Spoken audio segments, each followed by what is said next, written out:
All right, in this video, we're going to be talking about new construction homes in and around the Calgary area. And take it from me, there are definitely pros and cons when it comes to building a brand new home. And I'm going to walk you through some of those in this video, and hopefully that's going to be really helpful to you. I've had a lot of experience over the years helping people do this, so hopefully you're going to find in this video this is going to be quite helpful. And if you like what you're seeing in this video, what I want you to do is hit the subscribe button. And of course, if you would like to see more of these videos, you can also ring the bell because it'll notify you when I do one of these videos. And it would be great if you like my video too, if you're impressed with it.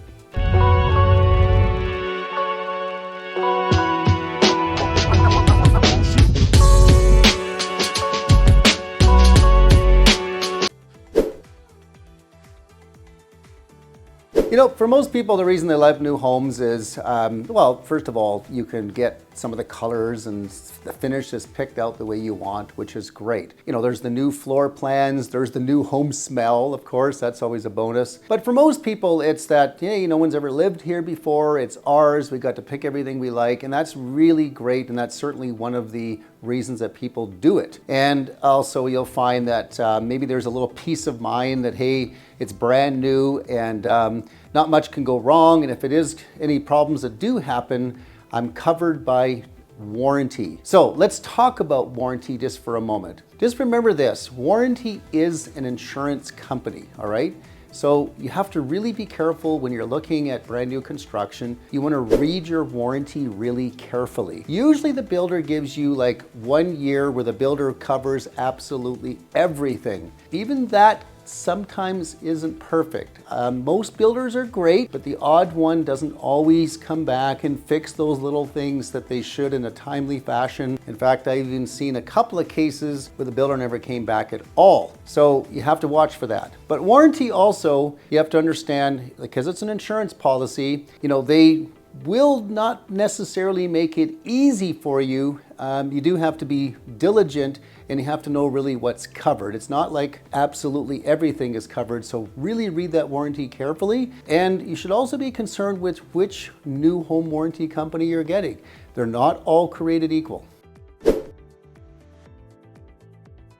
All right, let's talk about the process of buying a new home. Well, sometimes people say to me, well, do I just go directly to the builder? I mean, why would I need an industry member or a real estate agent like myself to help you buy a new home? Well, let me give you a couple of reasons why someone like me can be very helpful. You know, when you go deal with the builder, you have to remember one thing. Even though the builder is definitely wanting to build you a good home and they're trying to create a good experience for you, they're more or less just doing what you want them to do. They're not necessarily giving you counsel on, you know, what'll have good resale value, and they don't necessarily highlight some of the challenges that you might face over the course of the build. Having someone like me that has seen some things go wrong and who understands the builder contracts can really be helpful. Just to give you a couple of examples. In these builder contracts, they use the word seasonal deficiencies. It's kind of interesting. Some things when you're building a home do take a little time because of, you know, the season that you're in. For example, if you're putting in the concrete sidewalks and it's a heavily rainy type of a spring, they may have to delay putting the sidewalks in. But your occupancy permit can be ready and the builder can say, hey, I'm giving you the 45-day notice and we expect you to pay in full. But there still may be some things that aren't done yet, like your sidewalks, sometimes even the concrete in your driveway, or perhaps some decorative rock outside. So there's a few things that aren't done yet. And then when you take possession of your home, sometimes you go around with the builder and there's some deficiencies inside the house and they put little pieces of tape everywhere, which just drives me crazy because you're paying in full for this house and that's what they expect. And you are at the mercy of the builder to come back and do these things. Now, I'll tell you, most builders are really good at this and they do come back and everything's fine, but I've just done this a long time, so I've seen some builders that just haven't always come in a timely fashion, and I've had clients that had to call and call and call. So there are some ways to try to deal with that. Sometimes the builder will accept a holdback of funds. If some of these things aren't done, sometimes they won't. Kind of depends on the market conditions, but I think it's really good for you as a buyer to understand that some of these things do exist and you have to be aware of them. Another one is on the contract. When you get your 45-day notice, you're expected to pay in full. And if you don't pay in full in that 45 days, if you read your contract, most of these builders have like 24% interest for being late. You want to be aware of that as well. These contracts, I'm not saying they're bad, but I am saying they're really geared towards making sure that the builder has a high level of protection as well. You got to remember, this is a partnership with you and the builder. They don't know you, you don't know them. They have to be sure that you're going to follow, right through to the finish line and close on the sale and not give them too much static, and they can get paid and be done for building your home. And at the same time, you want to be sure that they live up to what they say they're going to do. So it is a partnership, it's a contractual agreement, but the builder is the one that hires their lawyer to do these contracts. It's not like you hired your lawyer to do it. So you have to read these contracts carefully. Someone like me has a lot of experience in this. We can give you some guidance around it, because take it from me, these builders, when they read these contracts to you, they don't go through them word perfect. They don't necessarily explain some of the pitfalls. They more or less highlight all of the wonderful things in these contracts and make it sound like everything's roses and rainbows and we're gonna have this great, wonderful experience. And don't worry, we're a good builder and it's all fine. It just isn't always that way, and you have to be aware of it.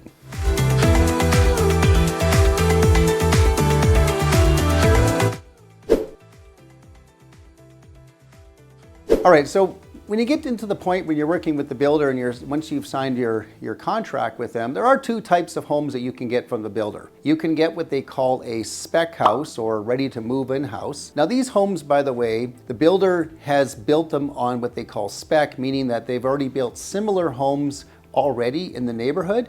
And they can actually do these homes for a little bit more affordable because they're already building maybe the same house already 3 times in the same neighborhood. So they'll just add a couple more. And then what they'll do is once it's built, they'll just put them on the market and sell them as a spec house. So you can't make too many changes. Sometimes you can put in the colors you want, but you can't like pick the floor plan and that sort of thing. So be aware of that. But if you're building from the ground up, there's definitely going to be a lot of decisions that you have to make. And you got to be prepared for this. I mean, they're going to be asking you about all the finishes that you have to pick, all your fixtures that you want to pick. They're going to give you budgets for each one. And mark my words on this, the budgets they give you won't oftentimes meet the amount that they're giving you and what you actually want. I don't know how many times I've had clients where we went to look at lights and they're like, oh, we really like these lights, but it's pretty easy to break the budget. And of course, the price goes up from there. So to stay on budget sometimes can be very challenging with builders when you're only limited to what they give you, especially when it comes to appliances. I mean, I look at most of these appliance packages. I mean, they're pretty skinny. You're not getting like a lot of high-end appliances or really good brand appliances for the budget they're giving you. So you definitely want to factor that in. And please don't forget this. People so often do. Once you build, you're still going to have to do the landscaping. You're still going to have to put in fences. You're going to probably have to get window coverings. So there's some extra costs that you may have not necessarily thought of after you move into the property. All right, let's just talk about some of the risks to building and how you can minimize some of these risks. Remember I said earlier in this video, this is a partnership between you and the builder? Well, what makes good partnerships is also to be aware of what your partner is doing. So the last thing you want to do when you're building is just leave everything in the hands of the builder, okay? I would highly recommend get to know the crew that's working on your house. It's not a bad idea to show up on Friday with some Tim Hortons, and it makes for, a good experience with the crew. They know you, they know you're nice, and then the crew wants to do those extra things for you. And believe me when I tell you, they can make mistakes. I don't know how many times I've seen it where we've shown up, well, they got the window in the wrong spot, or it wasn't the right size door, and you can catch these things early, but it can be a little more devastating if you wait until things are finished and you go, hey, the window wasn't supposed to be there. They're not going to go back. They're going to make some concessions, but then it becomes a situation where you're not getting exactly what you want. So you need to be very involved in your build, and you need to be going very regularly to meet the crew and have great communication with the builder and make sure those checks and balances are there and you're looking at the blueprints. And your job as the homeowner is to make sure that that builder is doing it exactly the way you want it. Now, some people they like to buy real estate that is new construction because they like the idea that maybe I could make a deal today and the property won't be built for about a year, which is right now about how long things take. And they're doing it more of an investment or trying to get into maybe a flip situation or try to see if the value of the property goes up from the time that they make a deal with the builder and for when it actually is going to be ready about a year later. So there's a few things you should be aware of. Number one, we never know what the market's going to be like a year from now. I mean, right now in Calgary, the market looks pretty good and there's no reason to think that it wouldn't be better a year from now, but stranger things have happened and we've seen markets correct rather quickly. So that is a risk that you have to be willing to accept. Some builders also have a clause in the contract that doesn't let you flip. So if you're trying to assign the contract to someone else or sell it to someone else right after you buy it, there's actually some builders and some projects around the Calgary area where you have to keep the house for at least a year before you can sell it again. So you got to be aware of that too. And also, you know, the other thing that is a little unpredictable is interest rates. Are they going to be up a little higher? They're going to be up a little lower? But there are some lenders that do allow you to lock in your interest rate if you're building. I happen to know a few that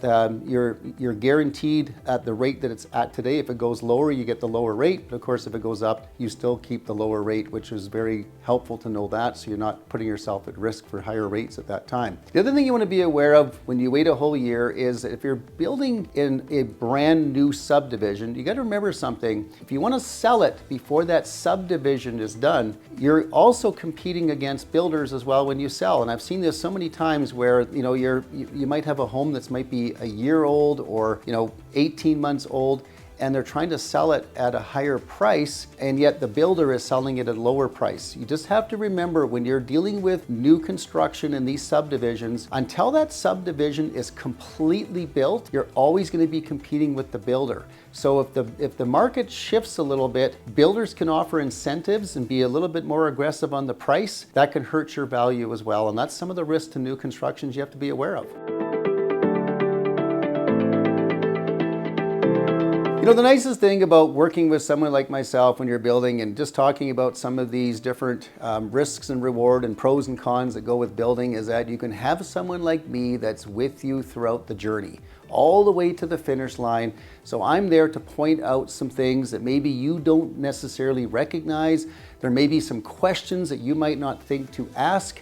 And that's the real benefit to working with someone like me. And the nice thing is builders cooperate with agents, meaning that it doesn't cost you extra. They offer the fee that I charge for what I do is already built into the price of these properties. So it's not anything extra to you. They just offer it to us as industry members, and you can still have someone like me help you do this. And more often than not, you're able to get to the finish line with a minimal amount of issues because we can put some of those fires out before they become fires. So once again, if this video has been helpful, please like it. That would be great if you would.